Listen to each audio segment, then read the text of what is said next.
Oklahoma शहर में 25 अप्रैल 1990 को पुलिस को एक लड़की की लाश रोड पर मिलती है और पुलिस को उठाती है और हॉस्पिटल लेके जाती है। उस लड़की का नाम टोनिया होता है।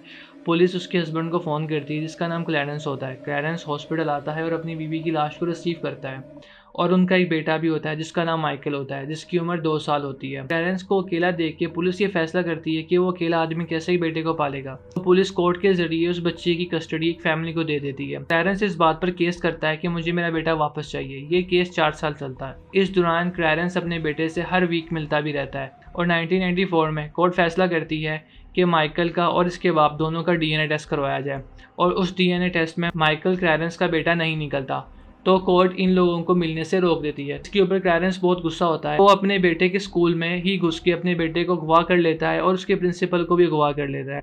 प्रिंसिपल को पेड़ के साथ बांध के माइकल को लेके वो वहाँ से निकल जाता है। एफबीआई अपनी पूरी कोशिश करती है इसको ढूंढने में, लेकिन क्लैरेंस किसी को भी नहीं मिल रहा। ये बात मीडिया में आग की तरह फैल जाती है और हर न्यूज़पेपर, हर बंदा इसके बारे में बात कर रहा होता है कि किस तरह एक इंसान ने अपने ही बेटे को उसके स्कूल से अगवा कर लिया। इस न्यूज़ को एक लड़की भी देखती है जिसका नाम जैनी होता है। जैनी एफबीआई ऑफिसर के पास जाती है और कहती है कि जिस इंसान को आप क्लैरेंस कह रहे हैं उसका नाम क्लैरेंस नहीं, उसका नाम फ्रैंकलिन है, और जिसको आप उसकी बीवी कह रहे हैं टोनिया, वो उसका नाम टोनिया नहीं है और ना ही वो उसकी बीवी है बल्कि वो उसकी बेटी है। उस लड़की का नाम शैरन मार्शल है। जैनी ने पुलिस को बताया कि 1984 में वो और शैरन मार्शल दोनों साथ पढ़ा करती थी। शैरन मार्शल एक बहुत ही लाइक स्टूडेंट थी।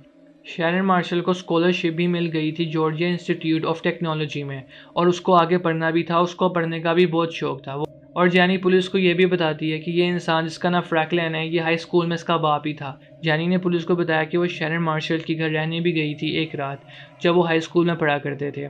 उस रात उसके बाप फ्रैंकलिन ने अपनी ही का रेप किया था और वो भी जैनी के सामने। ये बात सुन के एफबीआई ऑफिसर्स इन्वेस्टिगेशन करते हैं कि वाकई में शैरन मार्शल फ्रैंकलिन की बीवी थी या बेटी थी। पता चलता है कि शैरन मार्शल के मरने से 1 साल पहले ही 1989 को शैरन मार्शल के साथ फ्रैंकलिन ने शादी कर ली थी। इसका मतलब इसने अपनी ही बेटी के साथ शादी कर ली थी। जैनी पुलिस को बताती है कि एक दिन शैरन मार्शल का फ़ोन आता है और वो बोलती है मैं आगे स्कॉलरशिप में यूनिवर्सिटी नहीं जा सकती क्योंकि मैं प्रेग्नेंट हो चुकी हूँ और मेरे फादर मुझे आगे पढ़ने नहीं देंगे। जैनी इसको बोलती है ऐसा मत करो, स्कॉलरशिप मिल जाएगी, यूनिवर्सिटी जाओगी, सब ठीक हो जाएगा। वो बोलती नहीं, मैं प्रेग्नेंट हो चुकी हूँ और मैं अपनी पढ़ाई आगे जारी नहीं रख सकती। तो वो ये कह के फ़ोन बंद कर देती है। उसके बाद 1986 में वो और फ्रैंकलिन, शैरन मार्शल और फ्रैंकलिन दोनों टैम्पा में शिफ्ट हो जाते हैं और वहाँ पर फ्रैंकलिन शैरन मार्शल को एक क्लब डांसर बना देता है। शैरन मार्शल क्लब में काम करना शुरू कर देती है जहाँ पर फ्रैंकलिन उसको $50 में सेल किया करता है। उसी दौरान 1988 में शैरन मार्शल का बेटा माइकल पैदा होता है और वो उसको बहुत प्यार करती होती है और अपने साथ रखती होती है। फ्रैंकलिन क्लब में भी शैरन मार्शल का बाप ही बन के आता जाता रहता है।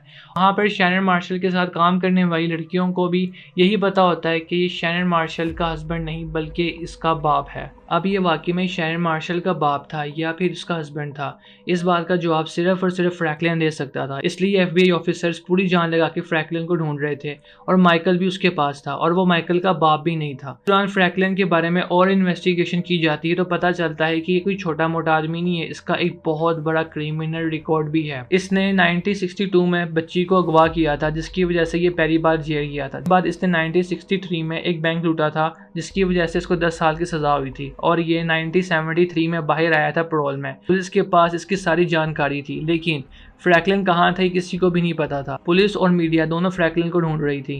कुछ दिनों के बाद फ्रैंकलिन अपना लाइसेंस रीन्यू करवाता है जिसकी वजह से एफबीआई ऑफिसर्स उसको पकड़ लेते हैं और पकड़ के इन्वेस्टिगेशन करते हैं और उससे पूछते हैं कि माइकल किधर है। वो कहता है माइकल किसी अमीर आदमी के पास है और वो बिल्कुल सेफ है। एफबीआई ऑफिसर जानते थे कि वो झूठ बोल रहा है और उसको कोर्ट पर पेश किया गया। पर भी पेश होकर उसने यही बात की। उससे शैरन मार्शल के बारे में पूछा गया तो उसने कहा वो मेरी बीवी थी, वो मेरी बेटी नहीं थी। वहाँ पर भी ये झूठ बोल रहा था क्योंकि ये इंसान नाम छुपाने में और झूठ बोलने में माहिर था। एफबीआई के ऑफिसर्स ये बात जानते थे कि फ्रैंकलिन ने ही शैरन को मारा है, लेकिन उनके पास कोई सबूत नहीं था तो वो इस चीज़ को साबित नहीं कर सकते थे। तो उन्होंने फ्रैंकलिन को स्कूल में घुस के प्रिंसिपल को गवाह करने और बच्चे को गवाह करने की वजह से सज़ा दिलवाई, जिससे उसको 52 ईयर्स की सज़ा मिल गई। FBI ऑफिसर्स कामयाब हो जाते हैं फ्रैंकलिन को सज़ा दिलवाने में, लेकिन उन लोगों को शैरन मार्शल का कुछ नहीं पता चलता कि वो कौन थी, कहाँ से आई थी और इसकी क्या लगती थी, और ना ही उनको पता चला था कि माइकल किधर है, क्योंकि वो माइकल के बारे में कुछ बता ही नहीं रहा था। तभी ये केस क्लोज हो जाता है इसी सवाल के ऊपर कि शैरन मार्शल कौन थी।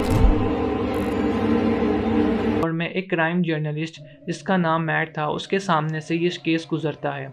वो इस केस के बारे में पढ़ता है, वो भी हैरान हो जाता है कि किसी के पास इस चीज़ का जवाब ही नहीं है कि शैरन मार्शल कौन थी, कहाँ से आई थी और फ्रैंकलिन की क्या लगती थी। इस बात का जवाब लेने के लिए वो खुद जाके फ्रैंकलिन का इंटरव्यू करता है जेल के अंदर, लेकिन फ्रैंकलिन बहुत होशियार था। वो जेल में जर्नलिस्ट को मिलता है, लेकिन जर्नलिस्ट को कुछ नहीं बताता कि शैरन मार्शल कौन थी, क्या थी और मेरी क्या लगती थी और माइकल का क्या बना।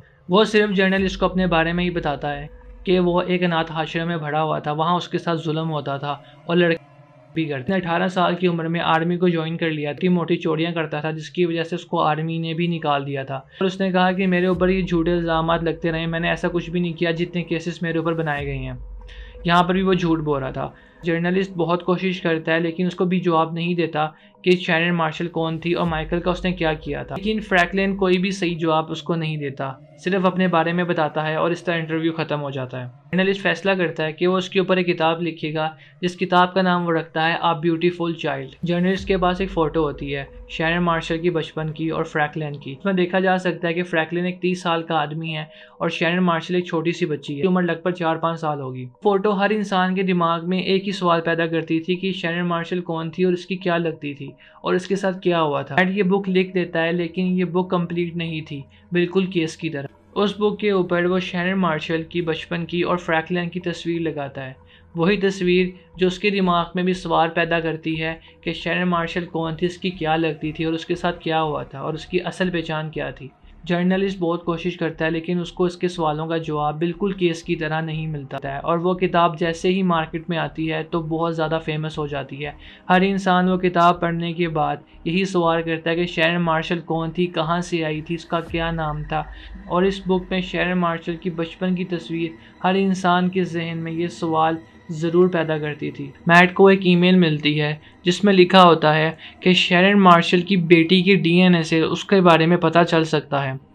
मैट हैरान हो जाता है कि शैरन मार्शल की भी बेटी थी। मैट उस लड़की से जाके मिलता है और उस लड़की का नाम मैगन होता है। शैरन मार्शल अपनी 20 साल की ज़िंदगी में 3 मरतबा प्रेग्नेंट हुई थी। एक जब वो हाई स्कूल में थी 1986 में, तब भी वो अपनी बेटी को किसी फैमिली को दे देती है। इसी तरह 1988 में माइकल पैदा हुआ था और उसने उस माइकल को अपने पास ही रखा था। लेकिन जब 1989 में मैगन पैदा हुई थी तो उसको किसी फैमिली को उसने जाके दे दिया। अपनी बेटियों को कभी भी अपने पास नहीं रखती थी क्योंकि वो जानती थी उसके साथ एक फ्रैंकलिन जैसा हैवान रहता है, जिसकी वजह से वो अपनी बेटियों को किसी और को दे दिया करती थी। उसने सिर्फ अपने बेटे माइकल को ही अपने पास रखा था।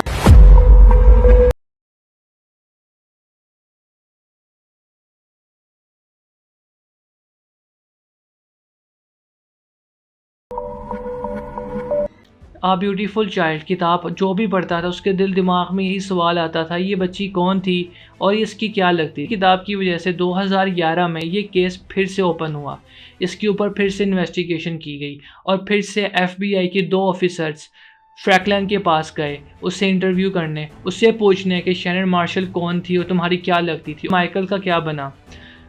FBI ऑफिसर्स इस दफ़ा कामयाब हो जाते हैं फ्रैंकलिन से सच्चाई मालूम करने में। फ्रैंकलिन उनको बता देता है कि उसने माइकल को 2 गोलियां मार के मार दिया था। उसने लगभग 6 साल की उम्र के बच्चे को मार दिया था जिसको उसने खुद पाला था। फिर उसने बताया कि शैरन मार्शल का असल नाम सुजैन स्वैकस था। शैरन का असल नाम जानने के बाद FBI ने उसका बर्थ सर्टिफिकेट निकाल लिया और उसके माँ बाप दोनों अभी तक जिंदा थे। ऑफिसर सुजैन स्वैकस की वही बचपन की पिक्चर लेके उसकी माँ के पास जाते हैं और पूछते हैं आप इस बच्ची को जानती हैं। उसकी माँ बोलती है हाँ इसका नाम सुजैन है, मैं इसको जानती हूँ, ये मेरी बेटी है। असल माँ उसकी बचपन की पिक्चर से उसको पहचानती है। बात सुजैन की माँ बताती है 18 साल की थी जब उसकी शादी सुजैन स्वैकस के बाप से हुई जिसका नाम स्वैकस था। उससे उसकी शादी हुई और उसके बाद सुवैकस पैदा हुई। और सुजैन के पैदा होने के बाद उसकी माँ ने अपनी ही मर्जी से अपने पहले हस्बैंड को छोड़ के किसी और आदमी से शादी की, जिससे उसकी 2 बेटियां हुई। उसने बताया कि मेरे दूसरे हस्बैंड ने खुद मुझे छोड़ दिया, जिसकी वजह से वो और उसकी तीनों बेटियां एक घर में अकेली रहना शुरू हो गई। और वहाँ पर एक तूफान आ गया, जिस तूफान से उसका घर तबाह हो गया। मदद मांगने के लिए वो सोशल सर्विस वालों के पास गई और उन्होंने उसकी तीनों बेटियों को अपने पास रख लिया कि ये अकेली और तीनों बेटियों को कैसे संभालेगी। जिसके ऊपर वो रोती रोती चर्च गई और चर्च में इसको फ्रैंकलिन हैवान मिला। फ्रैंकलिन ने इससे वादा किया कि वो इसकी बेटियों को वापस लाने में इसकी मदद करेगा और इसे शादी करेगा, और उसने ऐसा ही किया। लेकिन शादी के बाद वो बच्चियों को और उसको खर्चा नहीं दिया करता था। खर्चा पूरा ना होने की वजह से उसने एक फेक चेक बनाया जिससे वो अपनी बेटियों का खर्चा पूरा कर सके, पर उसको 30 दिन की सज़ा हो गई।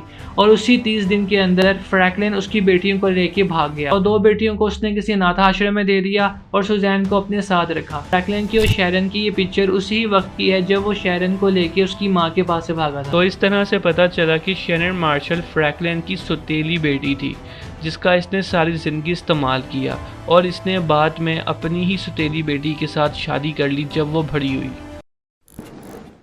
शैरन का असल नाम पता चल गया था सुजैन, लेकिन शैरन की कब्र में अभी तक टोनिया नाम लिखा हुआ था, जो कि उसका फेक नेम था। उसके मरने के तकरीबन 27 साल के बाद उसकी कब्र को उसका असल नाम मिला। और इस तरह ये कहानी, जो कि हर इंसान के दिमाग में थी, इस किताब को पढ़ने के बाद उसको उसका जवाब मिल गया। शैरन कौन थी, कहाँ से आई थी और उसका क्या नाम था। ये इंसान जो कभी उसका हस्बैंड बनता था, कभी उसका बाप बनता था, असल में ये कौन था उसका?